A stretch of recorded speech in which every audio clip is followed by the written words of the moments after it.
I mean, it doesn't have to be very, like very personal, but something that made you say, you know what? Yeah, I believe. I really do get it. Either of you, any of you.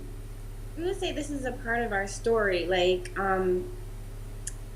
when we made our first album, it was all someone else's vision and ideas. Yeah, and we really wanted us to come out of it, our music. Mm-hmm. So we just decided to say, you know what, we can do this on our own. And it started actually from the second album too, because the second album was when we really started to write our own music. But we would go to producers and you're not getting they wouldn't understand our vision, or they would take our music and change it. Yeah. And after that, we took a break from music. That's when we went to college, and we weren't really sure if we wanted to continue with it. But we did, a lot of prayer and seeking God, like, we should. And he pretty much encouraged us to do our own thing, pretty much. And what I mean by that is we decided that we were going to go and teach ourselves everything to do with music. We taught ourselves how to produce our own tracks, write, produce, mix, even fake master our music. We taught ourselves how to take our own pictures. So pretty much the rebirth of our group, 3B4JHOY, was our product. And it wasn't easy. It wasn't easy, but that was it was definitely a test of our faith. And we did a lot of praying and seeking God, and he really helped us with even our own individual insecurities through that process. Yeah. And that's, that it made us who we are today. So just, stuff like that as a group. For young people that are listening to you tonight, especially siblings who might have a difficult time working together, what is your magic? We always have our sister time, no matter what. I would say that. That's whether true. it's to the movies or just gathering. Or shopping. Yeah, to shop or window shop or to pray together. We always say, ladies, let's come together because at the end of the day, we have each other. Right. Each other. When mom and dad are gone, you just have your siblings. And we hash out any problems. We don't like let the sun set, we're mad or anything. I'm the mediator. Because if, God forbid, something were to happen at this moment, one of us end up in a car accident, you don't want to wake up the next day feeling like, oh my gosh, like we just had an argument and we could have. Oh, that's beautiful. My sister is gone, and I can't even say I'm sorry. I can't even say I love you anymore. So we with those things in our minds, like anytime we have an argument, and it can be real heated. At the end of the day, it has to be solved. And we have to move on. Even when we're in relationships, it's like we always say, you know what, I have to make time for my sister. Yeah, that's true. Some point throughout the day, whether it's through a phone call, right. And that's important in general for any group, any group, any kind of relationship. Yeah, definitely. Who are some musicians you admired growing up and still today?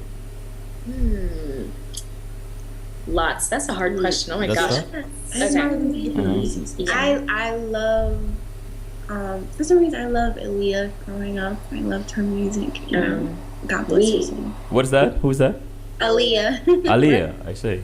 The first sister duos that we loved was Mary and Gospel. Yeah, we love their music, and we like all kinds of music. We like Switchfoot. Yeah, Bob Marley. Bob Marley, Can't Anya. forget. Love his Anya. messages and his music. What about an on the spot moment right now? Sing for us I knew that. one of your favorite Bob Marley harmonies. I know there are many, but anyone. Okay. Don't Okay. Don't worry about a thing. worry. Every little thing is gonna be alright. Don't worry about a thing. Every little thing is gonna be alright. You want some more? Deb? Thank nice. We love Rise. Yeah. To the wait It's to the a lot line. of songs you like from Bob Marley. Oh my God. Let's see. We Like One Love. Yeah. One Love. You want to sing that one? One love, one heart. Let's get together and feel alright.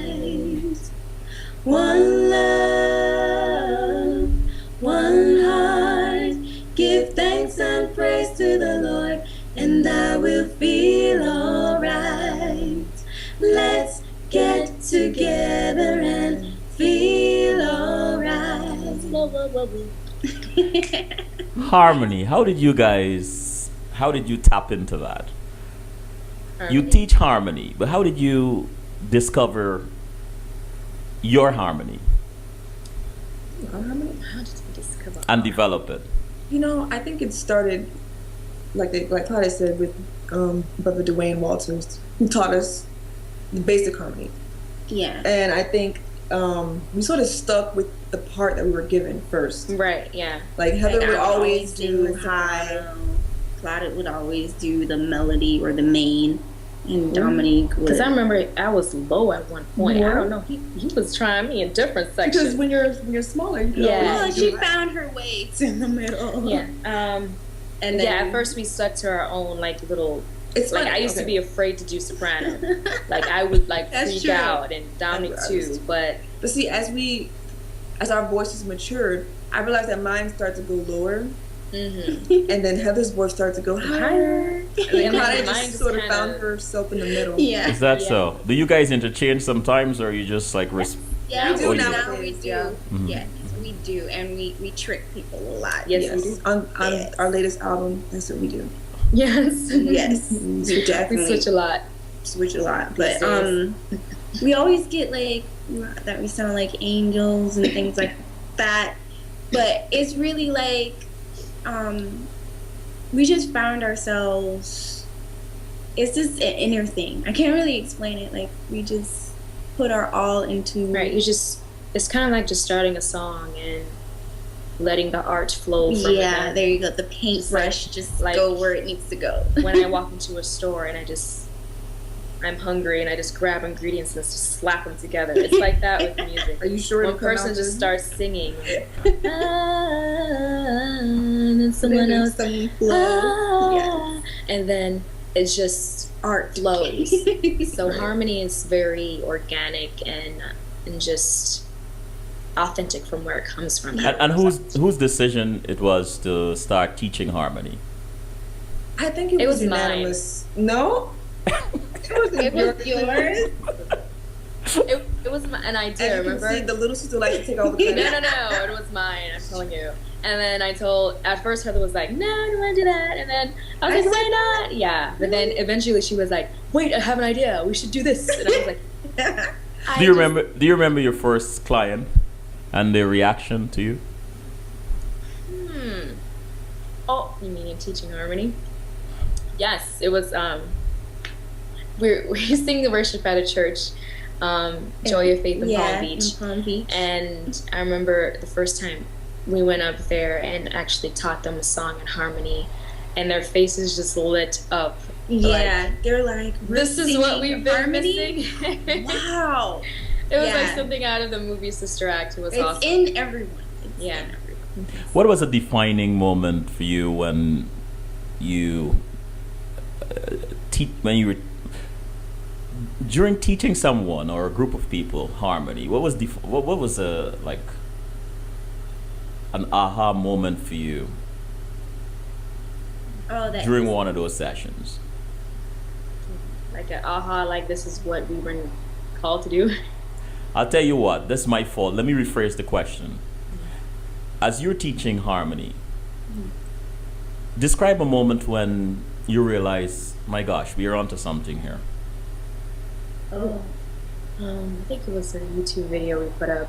Yeah. Remember which one? The first one we put up was how to basic harmony. How to basic harmony, yes. And it was hand in hand we walk each day. And it was just like, hey, let's just sit down and just teach them a song. Yeah.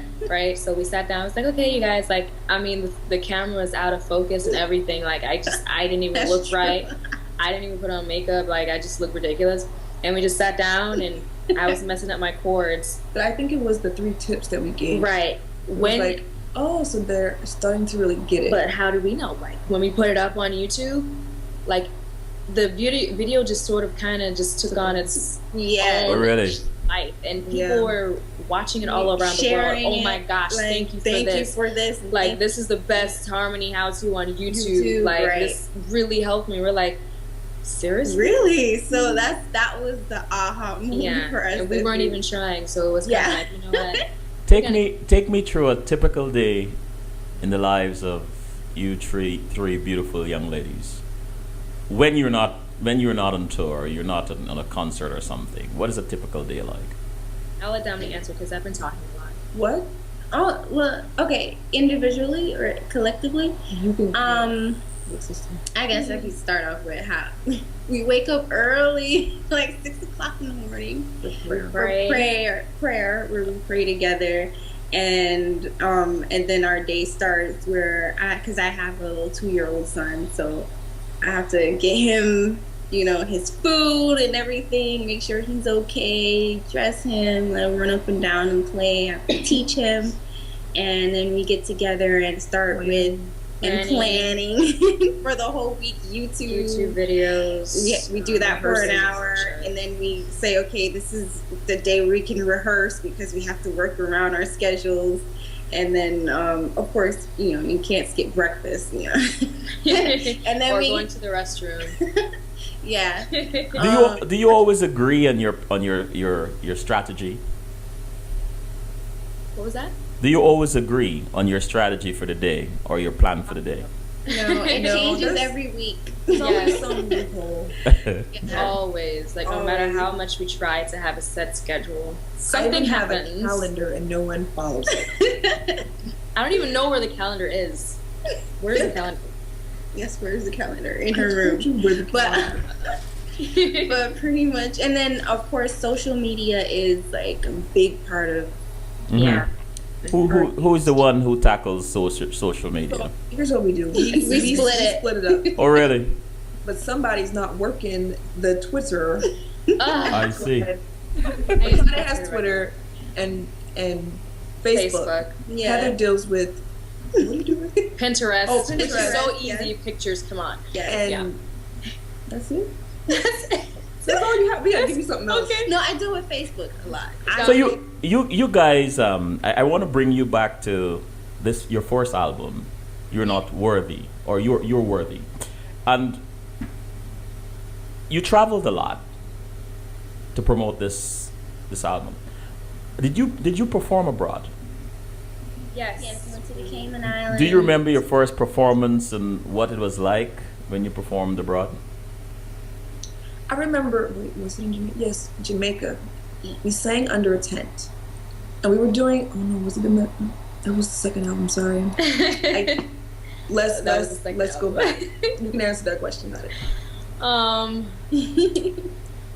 Do I remember it? Jamaica. Yeah, you're talking I about we sang at different churches. 12, 13 years ago. Wow. But we did more of the traveling within the country for Your Worthy Lord, New York and those places. So the second album we went to Jamaica, which was pretty cool. How was that received? What were the reactions like? They like the song. They you know? love the Like songs. there's a medley on the second album. Yes. We sang it once, and they wanted an encore. And we sang it again, and they wanted. What is the? Give us a taste, please. It's No, you were the main key. I Right? know the Lord. I know the Lord. I know the Lord laid His hands on me. I know the Lord. I know the Lord. I know the Lord laid His hands on me. Lay your hands on me. Lord have mercy, lay your hands on me. Lord have mercy, lay your hands on me. Lord have mercy, lay your mighty hands on me. He's going. Lay your hands on me. Yeah, it goes up. Nice. It's a good point to take a break, and when we return, I want you to tell me about conscious pop. Okay. Yes. What's that about? All right, I'll take a Okay. quick break.